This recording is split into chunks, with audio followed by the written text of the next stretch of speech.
Y ahora sí, vamos a la predicación. Hoy es primero, ¿sí? Hoy es primero, ¿verdad? Bueno, hoy es primero, lo cual significa que ya debíamos estar introduciéndonos en otro tema. Pero yo le dije, por favor, Pastor Mauro, por favor, Pastor Mauro, por favor, Pastor Nancy, déjenme hablar del tema del mes pasado, porque es que hoy ya entramos a otro tema, pero yo les dije que si me concedían hablar del tema del mes que acabó de terminar ayer. ¿Alguien recuerda cuál era el tema? ¿Cuál? ¿Etel? ¿Cuál? Exacto, gracias Etel. Creciendo en hermandad. Y es que es una de las cosas más maravillosas que Dios nos da, poder vivir en hermandad. Mi esposa dice siempre una frase que yo le digo amén, así es. Mi esposa dice, es que la iglesia es una familia. ¿Cuántos han vivido la iglesia como una familia? Es que la iglesia es una familia. Personas con las que a veces uno nunca se ha visto ni se ha conocido, mas sin embargo hasta le abren las puertas de la casa y siga hermano, siga hermana, ¿en qué le colaboro? ¿En qué le sirvo? Eso es fantástico, eso es maravilloso. La iglesia de verdad es una verdadera familia. Por eso la Biblia misma nos llama la familia de Dios. Así que hoy vamos a terminar el tema del mes pasado hablando de creciendo en hermandad. Y para esto, vean el título del sermón, lo tienen ahí, ¿cierto? Creciendo hacia abajo. Alguien dice, pero eso es contradictorio, crecer hacia abajo, ¿cierto? ¿Es crecer hacia abajo? Pues sí, vamos a hablar de crecer hacia abajo. Y para esto, yo les voy a invitar a que leamos un pasaje del libro de Filipenses, en el capítulo número 2. Capítulo número 2 del libro de Filipenses, del verso 1 hasta el verso 11. Y lo vamos a leer en la versión Reina Valera de 1960. El texto de la palabra del Señor nos dice: por tanto, si hay alguna consolación en Cristo, si algún consuelo de amor, si alguna comunión del Espíritu, si algún afecto entrañable, y si alguna misericordia, completad mi gozo, sintiendo lo mismo, teniendo un mismo sentir, un mismo amor, unánimes, sintiendo una misma cosa. Nada hagáis por contienda o por vanagloria, antes bien con humildad, estimando cada uno a los demás como superiores a sí mismo, no mirando cada uno por lo suyo propio, sino cada cual también por lo de los otros. Haya pues en vosotros este sentir que hubo en Cristo Jesús, el cual, siendo en forma de Dios, no estimó ser igual a Dios como cosa a que aferrarse, sino que se despojó a sí mismo, tomando forma de siervo, hecho semejante a los hombres. Y estando en condición de hombre, se humilló a sí mismo, haciéndose obediente hasta la muerte y muerte de cruz. Por lo cual Dios también le exaltó hasta lo sumo y le dio un nombre que es sobre todo nombre, para que en el nombre de Jesús se doble toda rodilla de los que están en los cielos y en la tierra y debajo de la tierra, y toda lengua confiese que Jesucristo es el Señor, para gloria de Dios Padre. ¿Cuántos confiesan que Jesucristo es el Hijo de Dios para gloria de Dios Padre? Qué declaración tan contundente. Padre, te damos gracias por esta oportunidad que tú nos permites abrir tu palabra. Qué privilegio poder abrir tu palabra. Y qué privilegio como iglesia poder abrir tu palabra y escuchar tu palabra. Concédenos que así sea, que sea tu palabra, que sea tu propósito. Bendiga a tu pueblo que escucha, por favor. Bendígame a mí, por favor. Y que nos hagas entender, comprender y vivir lo que tú quieres como iglesia. Señor, estamos en tu presencia. Te suplicamos, háblanos, por favor. Amén. Muy bien, acabamos de leer uno de los textos más referenciados e inclusive uno de los textos más profundos de la comprensión de lo que es Cristo. Pero yo quiero que tengamos en cuenta un aspecto. Quiero que tengamos en cuenta que que Pablo le está hablando a la iglesia de Filipos. Esto es un mensaje a la iglesia. ¿Y qué es lo que el apóstol San Pablo pretende a través de estas palabras? ¿Qué es lo que pretende comunicarle a la iglesia y decirle a la iglesia? Lo que Pablo está pretendiendo con la iglesia es decirle: iglesia, puesto que ustedes ya son salvos y puesto que ustedes han conocido el evangelio, vivan con la dignidad que merece ser vivido el evangelio. Eso ni siquiera lo digo yo. Eso lo dice el capítulo 1, verso 27, que las niñas no lo tienen, no se preocupen, pero yo se lo leo. Mire lo que le dijo Pablo en el capítulo 1 y verso 27 de Filipenses, lo que Pablo le dice a la iglesia: solamente que os comportéis como es digno del evangelio. ¿Qué le está diciendo Pablo ahí a los creyentes de Filipos? Le está diciendo: lo que yo quiero y lo que anhelo como apóstol es que vivan conforme al evangelio. Eso es lo que Pablo les está diciendo. Que vivan con la dignidad que merece ser vivido el evangelio. Pongámoslo en otras palabras. Que vivan con la dignidad de aquel que los salvó y los redimió del pecado. Vivan conforme a Cristo. Eso es lo que Pablo le está diciendo a la iglesia. Y por lo tanto, es una invitación a vivir en comunión, en armonía, en unidad, y los está invitando a vivir de verdad una fraternidad, una comunión.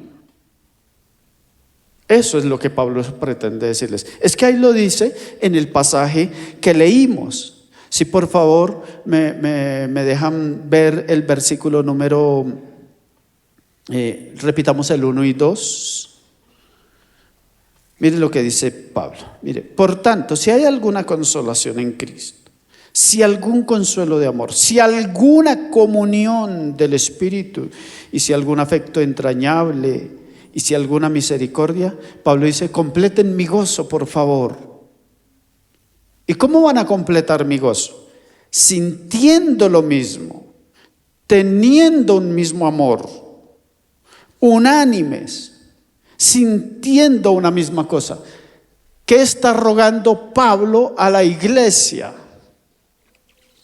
Que vivan en armonía, que vivan en comunión, que vivan en una comprensión mutua. Está diciendo Pablo que no van a tener diferencias entre creyentes. No, Pablo no está diciendo eso. Como seres humanos vamos a tener diferencias, pero que en medio de las diferencias haya una voluntad y una actitud de armonía, de comunión, de unidad. Eso es lo que Pablo está diciendo. Sinceramente, hermanos, les digo, a mí me asombra lo que el apóstol Pablo hizo aquí en este pasaje. Pero me asombra. Les voy a decir por qué me asombra lo que el apóstol hizo en este pasaje bíblico. Porque el apóstol está diciendo, les está expresando el deseo de su corazón. ¿Cuál es? El que les acabé de decir. Vivan en unidad, vivan en armonía, vivan en comunión, sean de un mismo sentir. Y para eso, ahora les va a dar un ejemplo. Lo que Pablo hace es ahora darles un ejemplo. ¿Y quién le sirve de ejemplo como modelo de servirse en amor en la iglesia? Pues Cristo mismo sirve de ejemplo. Cristo mismo, digámoslo de otra manera, o más bonita, o más técnica, o más teológica, como quieran. Pero lo que Pablo les está diciendo es, Cristo es nuestro modelo de unidad, de armonía. Cristo es nuestro modelo para aprender a vivir como iglesia. Y por eso es que noten cómo dice el verso número 5. El verso número 5, noten lo que dice. Haya pues en vosotros este sentir que hubo también en Cristo Jesús. ¿Qué es lo que está haciendo Pablo ahí? Lo que está haciendo Pablo ahí es que está haciendo una transición. ¿Entre qué? Entre el deseo de cómo debe vivir la iglesia y entre el modelo que Cristo nos dejó para vivir como iglesia. Eso es lo que Pablo está haciendo ahí cuando dice, haya pues en vosotros este mismo sentir que hubo también en Cristo Jesús. Lo que está diciendo es, iglesia, les voy a dar un ejemplo de cómo se debe vivir. Eso es lo que está haciendo Pablo ahí. Iglesia, ¿quieren aprender cómo vivir en armonía, en unidad? ¿Y quieren aprender cómo vivir en un mismo sentir? Les voy a dar un ejemplo. Eso es lo que Pablo está diciendo. Pero ¿qué ejemplo les va a dar el apóstol San Pablo? Es uno de los pasajes más profundos de la Biblia. Es uno de los pasajes más teológicos de la Biblia. Es uno de los pasajes donde se nos explica la profundidad y el misterio de lo que significó Cristo Jesús y su muerte. Nadie lo explicó así. Nadie. Y lo que Pablo está mostrando aquí es la comprensión profunda que él tenía de aquello que Cristo hizo en favor de la humanidad y en este caso en favor de la iglesia.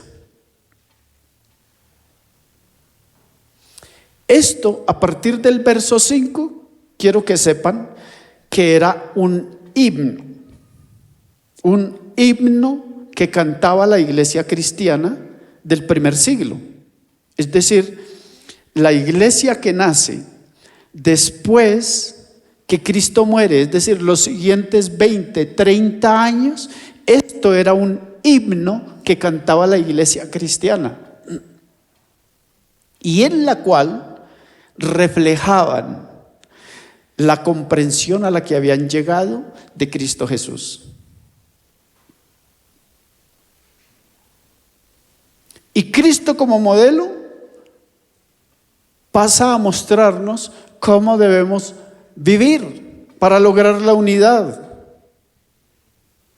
A mí me asombra cómo Pablo usa esto, porque es que hay una cosa tan práctica y tan sencilla como: vivan en armonía, por favor, sean de un mismo sentir, ámense, vivan en unidad. Pero les voy a dar este ejemplo para que sepan qué es eso. Y se viene con semejante profundidad de comprensión de Cristo Jesús.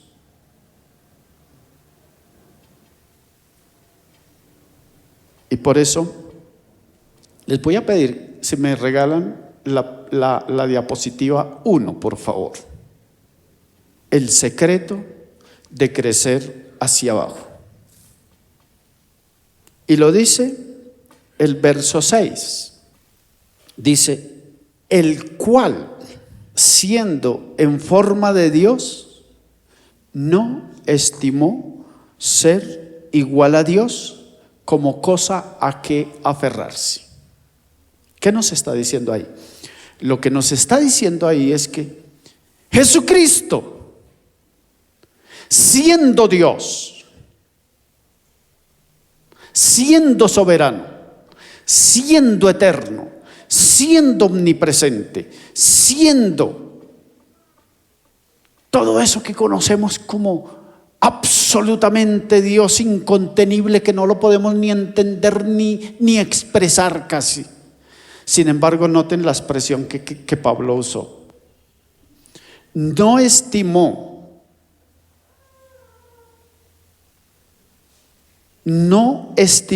ser igual a Dios como cosa a que aferrarse. Es decir, no pretendió permanecer aferrado a su divinidad y a sus atributos eternos.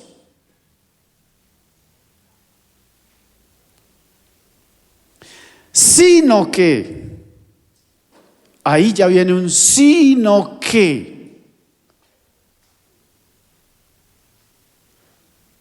Les pregunto una cosa, hermanos, seamos francos. Jesucristo, siendo Dios, tenía la necesidad y la obligación de ser otra cosa. No, ¿cierto que no? No, él no tenía ni la necesidad ni la obligación. Mas, sin embargo, sin tener esa necesidad y sin tener esa obligación, no estimó ser igual a Dios. No estimó que a eso se tenía que aferrar. Eso, más o menos, la idea que el apóstol San Pablo quiere transmitir ahí es la siguiente: como el perro atrapa la presa y siendo suya no la quiere soltar. ¿Ustedes han visto alguna vez un perro al que le quieren quitar la presa y un perro de esos feroces? Eso. Pablo dice: Cristo no quiso aferrarse, agarrarse a sus atributos ni a su divinidad como cosa a que aferrarse, como si no tuviera que soltarla o como si no pudiera soltarla.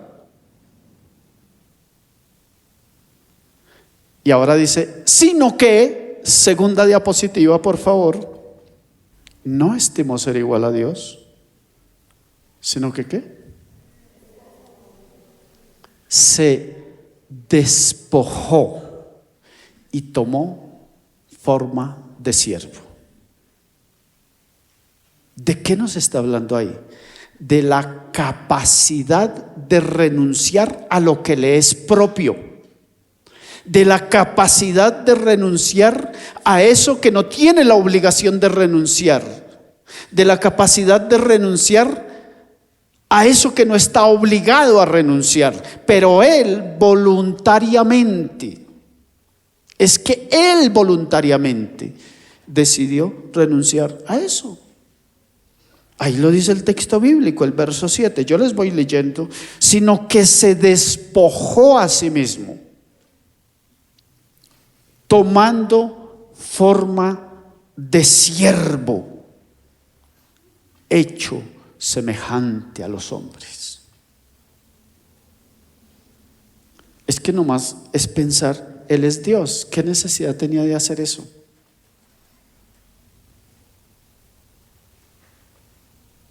Pero ahí no para todo.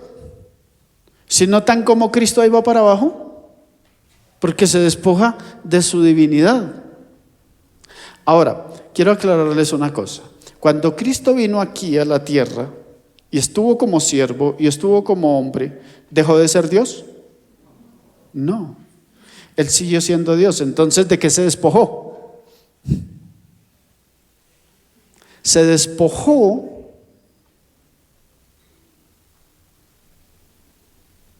de hacer uso de sus poderes divinos. Se despojó de hacer uso de su capacidad soberana de ser Dios, porque Él cuando estuvo aquí vino a actuar como hombre, no como Dios, aunque era Dios. Se despojó de lo que le es propio, que su eternidad, y se vino a meter en un cuerpo que tiene que morir, sometido a la temporalidad. Se despojó de su eternidad, se despojó de su omnisciencia, se despojó de todo y vino y se hizo siervo. Pero ahí no para todo. Siguiente diapositiva, por favor, o vamos complementando la imagen. Y dice, hecho semejante a los hombres. ¿Sí se dan cuenta? Hecho semejante a los hombres. ¿Qué diferencia hay entre Dios, eterno, soberano, estando allá con el Padre y con el Espíritu, a venir a estar como nosotros, en su misma condición y en mi misma condición? Les pregunto, ¿Cristo fue diferente a usted y a mí?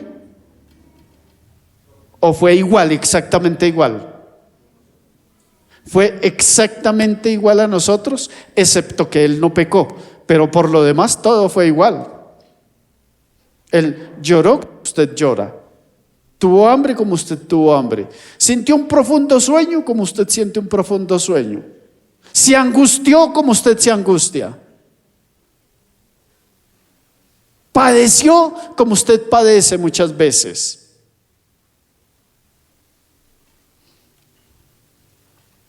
Y por eso, siendo Dios, mire ya dónde está, se despoja, toma forma de siervo, toma forma humana, hecha semejante a los hombres. Y la siguiente que nos dice, y obedeció hasta la muerte. Note, ahí lo dice el verso 8. Y estando en condición de hombre, ahí hay una palabrita muy interesante, se humilló. ¿Quién pudiera pensar que Dios, siendo Dios, se humilla? ¿Es lógico pensar que un Dios siendo Dios se humilla? No, porque Dios es Dios. Mas sin embargo, Él se despojó de su divinidad y tuvo la capacidad de renunciar a su soberanía, de renunciar a su divinidad, de renunciar a su gloria, de renunciar a todo y humillarse. ¿Y hasta dónde se humilló? Nosotros diríamos, no, es que la humillación tiene medida, tiene límite. Pero ¿hasta dónde se humilló Cristo?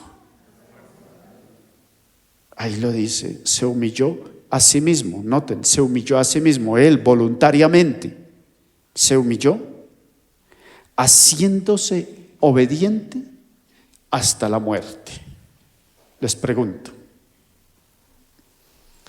¿hay una forma todavía más baja de humillación? Pues no la hay. Ya se extinguió lo que le daba valor y sentido a la vida. ya con su último suspiro, y cuando dijo consumado es, e inclinando su cabeza murió, ahí ya no había otra forma de humillarse. Es decir, que se humilló hasta lo sumo, bajó hasta lo sumo. ¿Cómo le parece? ¿No le parece interesantísimo lo que Cristo hizo? ¿Cierto? ¿Por quién lo hizo? ¿Por quién lo hizo?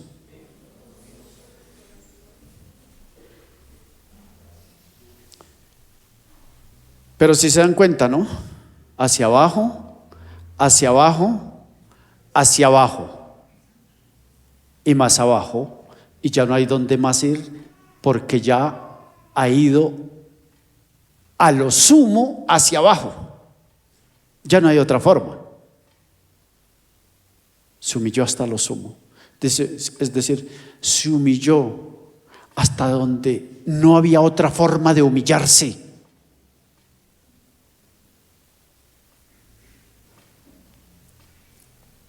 Pero la cosa en las manos de Dios es diferente a lo humano. Y agrega el verso siguiente. Siguiente, por favor.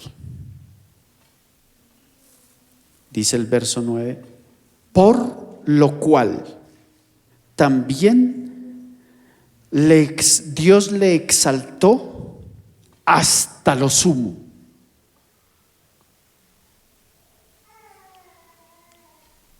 Se humilla, se sigue humillando y sigue humillándose, y se humilla hasta ya no hay donde más humillarse. Y cuando ya está allá, el Padre no se olvida del Hijo. Y esta acción de despojarse y esta acción de renunciar voluntariamente también tiene su recompensa. ¿Y cuál es la recompensa? Que Dios lo exaltó hasta lo sumo. Siguiente, y en esa exaltación ahora vas para arriba. Porque ¿quién lo está exaltando? Dios, su Padre.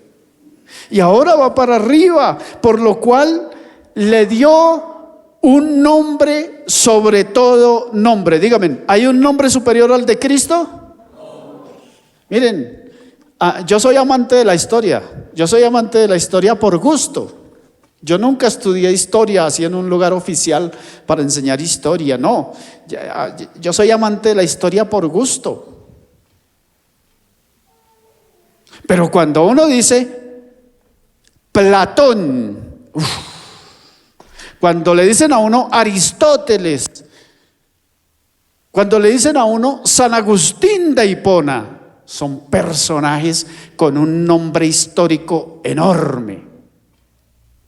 Cuando le dicen a uno Alejandro Magno, uno dice, no, esas son palabras mayores. Cuando le dicen a uno Santo Tomás de Aquino, no, pero por Dios. Y cuando le dicen a uno Carlomagno, oh, por Dios, Carlomagno, por ahí hablamos en historia de Carlomagno, ¿se acuerdan?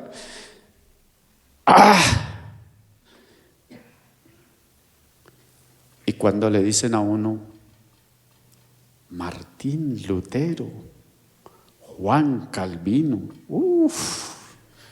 esas son palabras que, mejor dicho, casi no nos alcanza la fluidez y la amplitud de nuestra boca para pronunciar esas palabras con la dignidad que merecen ser dichas esas palabras, porque son personajes enormes en la historia. Y cuando nos dicen Napoleón Bonaparte, y cuando nos dicen Emmanuel Kant, no, pero por Dios, si son personajes con nombres ilustres en la historia. Pero que nos quede claro, hermanos, no hay un nombre superior al de Jesucristo, no hay un nombre superior al que le dio el Padre, porque es un nombre sobre todo nombre y es Jesucristo. Eso sí que nos quede claro, mis hermanos. No lo hay.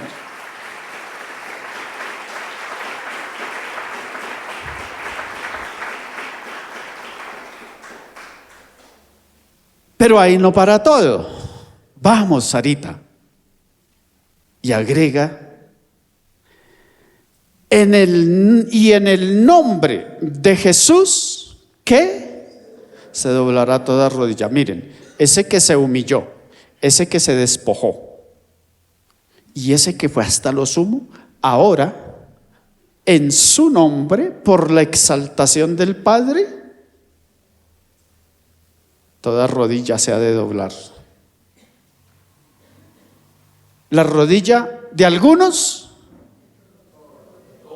dice el texto bíblico, de los que están en el cielo y en la tierra y debajo de la tierra. No hay nadie que se escape al poder del nombre de Jesucristo. No hay nadie. Y aunque no lo reconozcan en vida, un día delante de Él, todo mundo tendrá que reconocer que Jesucristo es un nombre sobre todo nombre y que sobre Él no hay nada, ni nadie. Pero además,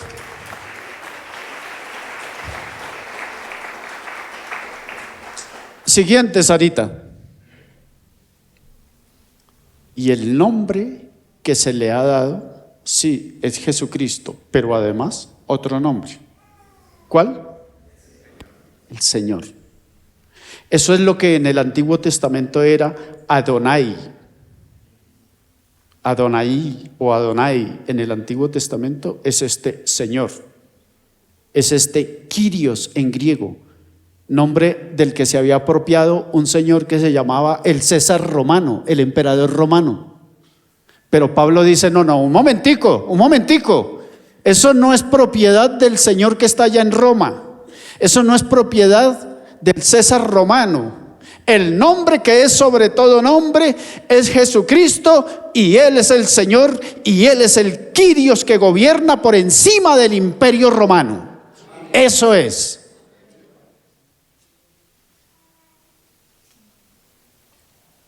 Y ahí está.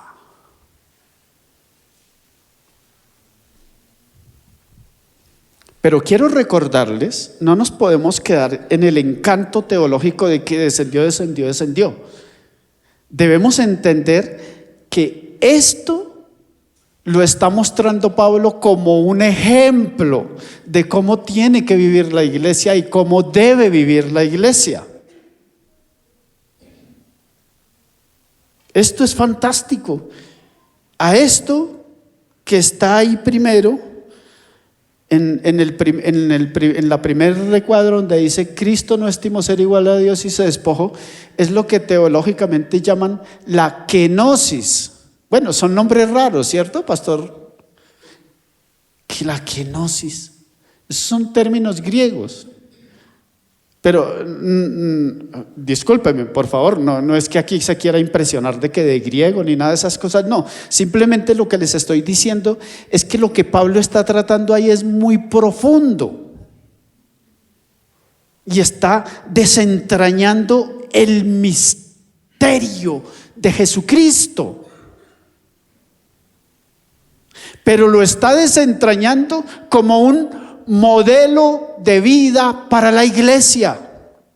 Eso es lo extraordinario de Pablo, que esta semejante profundidad cristológica Pablo la esté poniendo como modelo y le está diciendo a la iglesia de Filipos, este es el modelo con el que deben vivir. Perdón, me equivoqué. Iglesia de Bosa, iglesia ICDC Bosa, este es el modelo con el que deben vivir como iglesia. Perdón, me sigo equivocando. Este es el modelo con el que debe vivir la iglesia universal. No hay otro modelo más excelente de vida, pero eso hay que ponerlo en la práctica. No nos basta con la comprensión aquí. Por eso tenemos que volver a los versos primeros. Y dice, ya estas imágenes creo que quedaron claras, ¿verdad? Primero hacia abajo, pero el hecho de que tuvo la humildad, la capacidad de despojarse, también se le dio la gloria, el honor y el nombre, y fue exaltado sobre todas las cosas. Pues bien, ahora vamos, esto es lo más interesante. Volvemos por favor, niñas, al capítulo 2 que estamos de Filipenses, pero volvemos al versículo número 3. Porque aquí está la aplicación de lo que Pablo quería enseñar. Dice: nada hagáis por contienda o por vanagloria, antes bien con humildad. ¿Ya tenemos algún modelo de humildad o no? ¿Es el modelo por excelencia o fue un modelito ahí rebuscado? Ya Pablo nos está planteando y ya nos está diciendo cuál es el modelo por excelencia, y entonces le está diciendo aquí a la iglesia: iglesia, con ese modelito, nosotros en nuestro corazoncito y en nuestra cabecita tenemos que aprender a ser ¿qué? Humildes. Porque sin humildad no hay posibilidad de renunciar. Porque sin humildad no hay posibilidad de despojarnos.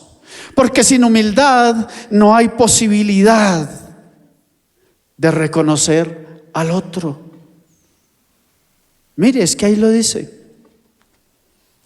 nada hagáis por contienda o por vanagloria. Es que la contienda y la vanagloria es la soberbia del corazón. La contienda y la vanagloria es el orgullo del corazón ante lo que se opone, que es la humildad. Y miren con lo que viene Pablo aquí. Por favor, léanlo conmigo después de la palabra humildad. ¿Sí? ¿Ya encontraron humildad? Entonces vamos a leerlo a la voz de 3. Después de la palabra humildad. 1, 2, 3. Estimando cada uno a los demás como superiores a él mismo. Ya, alto.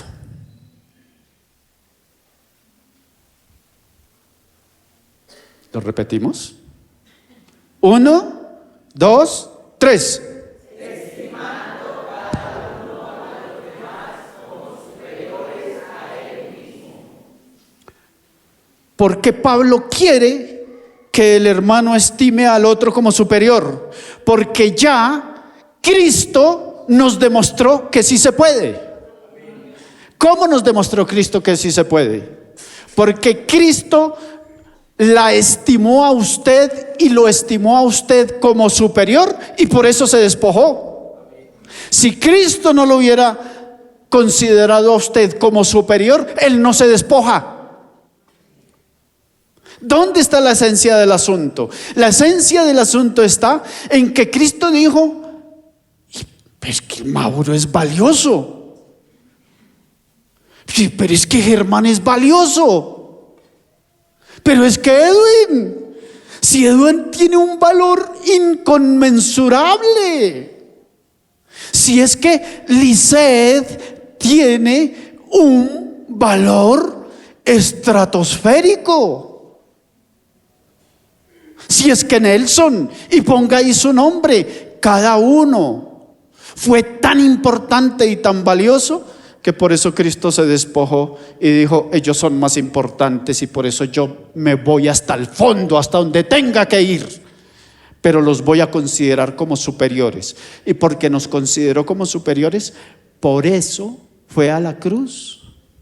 Si Cristo no nos hubiera considerado en tal dimensión, no hubiera ido a la cruz, porque hubiera dicho: no, esos bellaquitos no, esos son unos bellacos, esos son unos orgullosos, esos son unos, no, ni para qué mirarlos. No, pero Él nos dio el valor y nos dijo: son superiores. Y por tanto se despojó, fue humilde. Bueno, a la práctica. 2 voluntarios. ¿Qué nos dice la Biblia? Escuchen bien.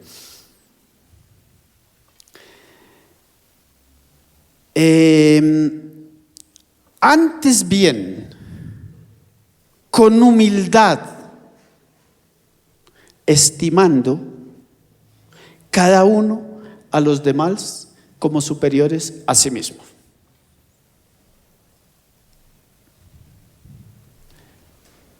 ¿Quién es más importante y quién es superior aquí? A ver, dígamelo. O le damos la palabra a ella primero. No, que lo diga ella, ¿cierto? Que lo diga ella, yo no. Alejandra, dígame la verdad, pero la verdad. ¿Quién es más importante? ¿Alejandra o Bastián? Bastián. ¿Y por qué? Bastián, ¿quién es más importante? ¿Cómo así? ¿Ahora le bota la pelota a ella? ¿Por qué? Porque es más importante que ella esté bien en mi comunidad, en mi... ¿Lo que está diciendo él es cierto o no es cierto? Sí. Pero entonces, al fin, ¿quién es más importante, usted o él? Él. Ah, él. Bueno, pero aquí me van a tener que para allá y que para acá. ¿Quién es más importante al fin? No, pero para usted, ¿quién es más importante? Bastián. Bastián, sea franco, hermano, dígame quién es más importante. ¿Sí se dan cuenta? ¿Están seguros? Sí, creo que es más importante la comunión. ¿Están seguros? Sí. Miren, el modelo que Cristo nos dejó es que siempre la otra persona es más importante. Y cuando la otra persona se considera más importante a uno, por eso tenemos la capacidad de renunciar y de despojarnos a nuestros orgullos. Mientras yo no considere al otro más importante, mi soberbia va a florecer, mi orgullo va a florecer, mis dones van a florecer, mis estudios van a florecer. Es que yo sí he estudiado. Él no. Mi plata va a florecer. Es que yo sí tengo plata. Él no o ella no. O mi estatus social. Es que yo sí tengo, ella no. ¿Y dónde Pablo dice que eso es medida para medir a la iglesia y para unificar a la iglesia? Pablo dice, estimen cada uno a los demás como superiores. Estos muchachos nos quisieron embolatar y al fin que él, que ella, que él. ¿Sí? Genial equipo de trabajo, ¿sí o no? Por favor, gracias, son ustedes muy amables.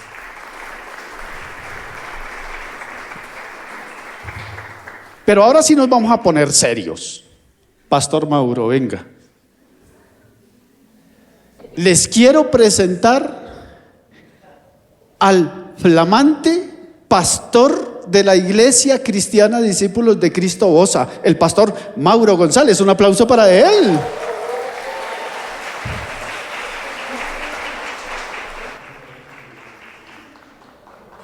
Les quiero presentar de otro lado a nuestra flamante economista Laura González. Un aplauso para ella.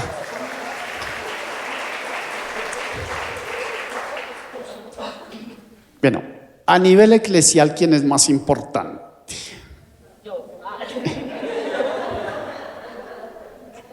¿El pastor o el miembro de la iglesia? ¿Ah? Pero es que el pastor es el que predica, pero es que el pastor es el que dirige, pero es que el pastor es el que enseña. Pero aquí, frente a frente, mirándose sin temor alguno, pastor, haciendo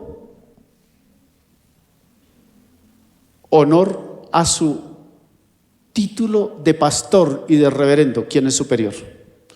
¿Usted o ella? Ella. ¿Escucharon bien? ¿Yo escuché bien? Repítamelo, por favor. Ella. Laura.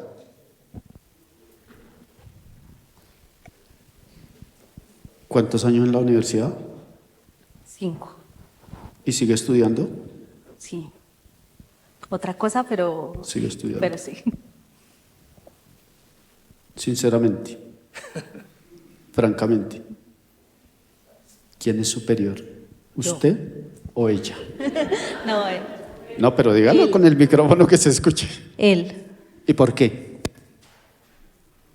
Porque de eso se trata la prédica.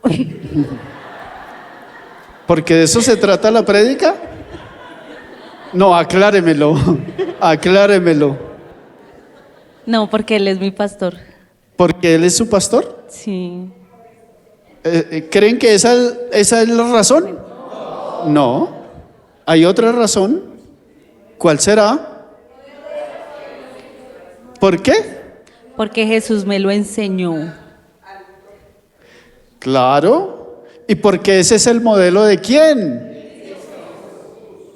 No es porque Él es mi pastor, no es porque Cristo nos enseñó que quien está al frente es más importante. ¿Sí se dan cuenta? ¿Es en serio lo que me dijo pastor? ¿Ella es más importante? Siempre. Siempre. Laura, ¿es en serio lo que me dijo que Él es más importante? Sí, señor. Bueno.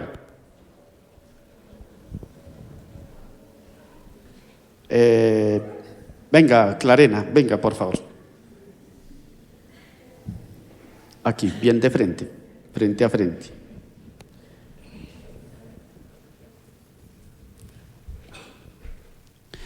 Por favor, aquí. O no, aquí, a este lado, perdón. Si ustedes se corren un poquitico para acá. Eso, ahí mejor. Aquí, mirando allá, hacia allá. Eso.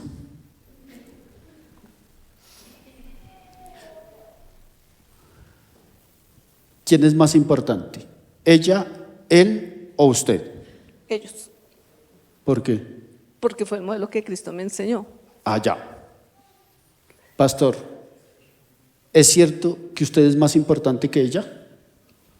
No, no es cierto. Laura, ¿es cierto que usted es más importante que ella? No, mentiras, mentiras.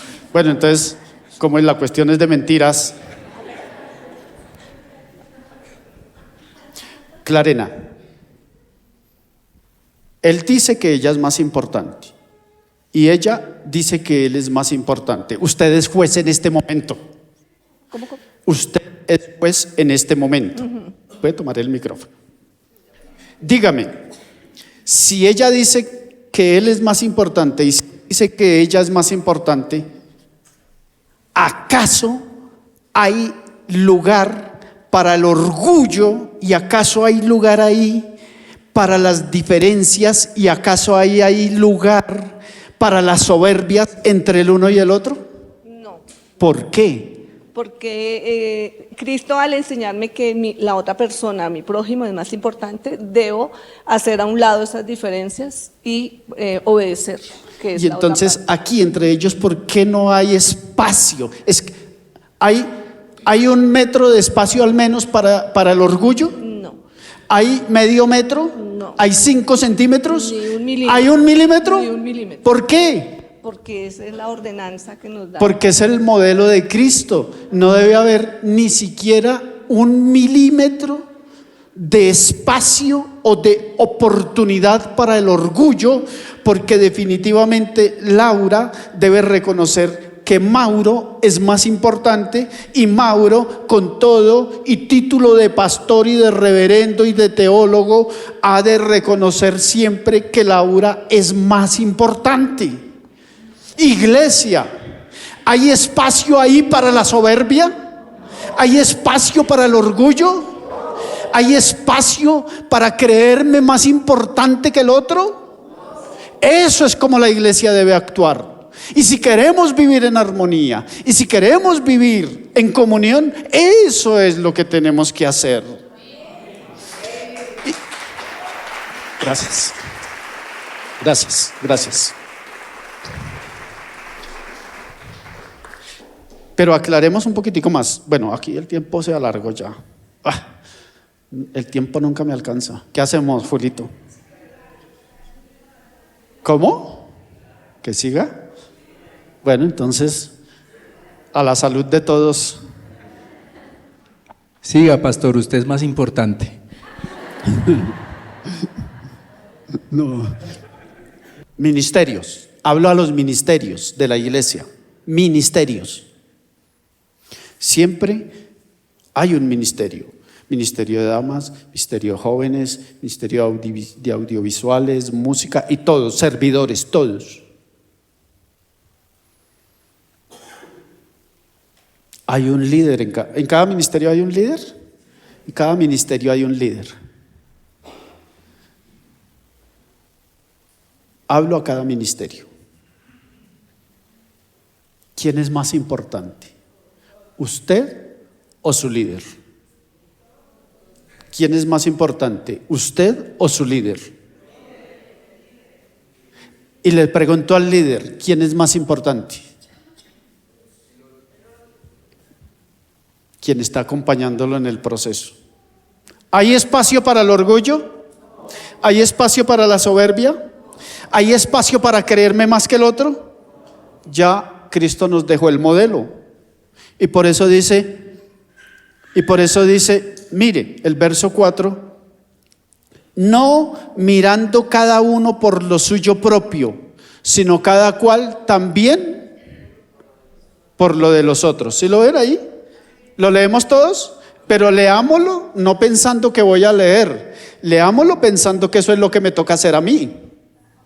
Entonces, leamos después del término humildad, otra vez, pero ahora sí leamos todo. ¿Listo? Después de humildad, 1, 2, con voz fuerte, con voz clara, unánimes, que se escuche como un coro, como el famoso coro de la Filarmónica de Viena cuando canta el Requiem de Mozart, que es una sola voz, pero son 100, 200 personas. Así. 1, 2, 3.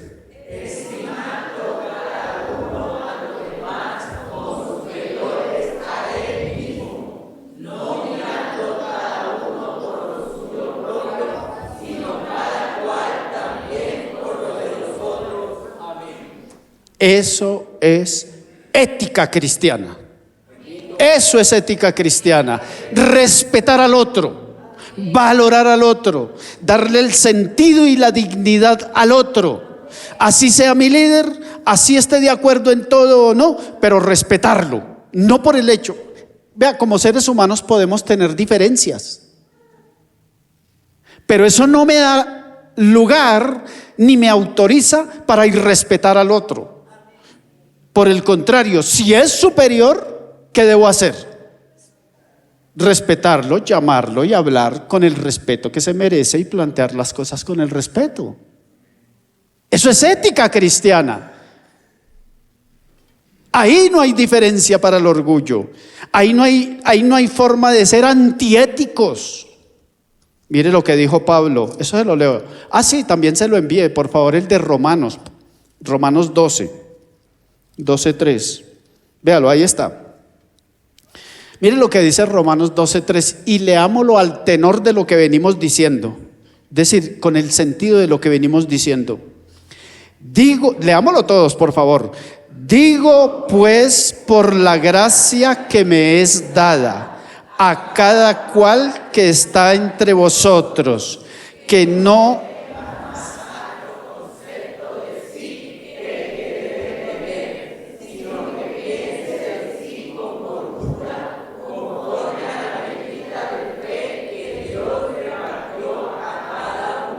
Eso es ética cristiana. ¿Y quién es el modelo de nuestra ética cristiana? Cristo. Cristo nos dijo, vean, por eso con humildad se despojó Cristo. Volvemos a las imágenes donde las habíamos dejado, por favor. Eso. ¿Cuál es la clave para entonces hacer esto que dice el verso 3 y lo que leímos allá en el otro verso de Filipenses? ¿Cuál es la clave para no tener más alto concepto? Porque es que no, nosotros somos orgullosos, nosotros somos vanidosos, pretenciosos. Y entonces siempre nos creemos, no, es que yo soy mejor que el otro, es que yo sé más que el otro, es que yo tengo más que el otro, es que yo tengo más años de cristiano que el otro, ese no sabe nada. No, aquí no hay lugar para eso. ¿Cuál es la clave para lo que Pablo dijo? Que ninguno tenga más alto concepto de sí que el que debe tener de sí mismo, sino que piense de sí con cordura. Miren, la clave es la siguiente, por favor. Siguiente, esa es la clave. ¿Qué dice ahí? Humildad. Mientras no aprendamos a ser humildes, no va a haber comunión, no va a haber armonía en la iglesia, no vamos a pensar como uno, no vamos a vivir como Pablo esperaba que la iglesia viviera. Y esto es lo que se necesita. Y esto es lo que le falta a la iglesia, que aprendamos a ser cada uno más humildes. Y a reconocer al otro, a reconocer la dignidad del otro. Al otro tenemos que reconocerlo no por lo que haya estudiado, no por lo que tenga o no tenga. Al otro lo reconocemos porque es un ser humano, pero porque es un hijo de Dios que Él redimió con su sangre y es igual a nosotros. Por eso debemos reconocerlo. Y la última presentación, por favor, el secreto de crecer hacia abajo. Estas son palabras de Cristo, estas ya no son palabras de Pablo, estas son palabras de Jesucristo. En Mateo 23, el verso 11 y 12, dice: el que es mayor entre vosotros, ¿sea qué? Y noten la sentencia de Jesucristo: porque el que se enaltece y el que se humilla, así como Cristo lo hizo y fue enaltecido, entre nosotros va a ser la misma experiencia. Cuando seamos humildes, Dios nos va a enaltecer, pero eso es trabajo de Dios. Nosotros no buscamos enaltecernos a nosotros mismos. Dios le va a dar el reconocimiento que usted merece y espera, pero es Dios quien le da ese reconocimiento. ¿Qué nos toca a nosotros? Ser humildes, ser sencillos, reconocer la dignidad del otro y considerar que Julio es mayor que Mario, que Edwin es mayor que Mario, que cualquiera, que Oscar es más importante que Mario, no por el hecho de que uno tenga que la corbatica, que el trajecito, eso no hace la diferencia de nada. Oscar, usted es más importante que yo. No, pongámonos claros. ¿Sí? Ahí ya no hay lugar para el orgullo, ahí ya no hay lugar para la soberbia. Pero tengo que reconocer que usted es un poquito más alto que yo. Eso sí, ahí sí no hay discusión, ¿cierto? Va a decir, ¿usted es más que yo? No, pero note, no hay lugar para el orgullo ni para la pretensión. Una corbata no es nada, un saco no es nada. Lo que vale es el amor cristiano, es la ética cristiana y el valor y el modelo que Cristo nos dejó. Reconózcanse todos como superiores a sí mismos.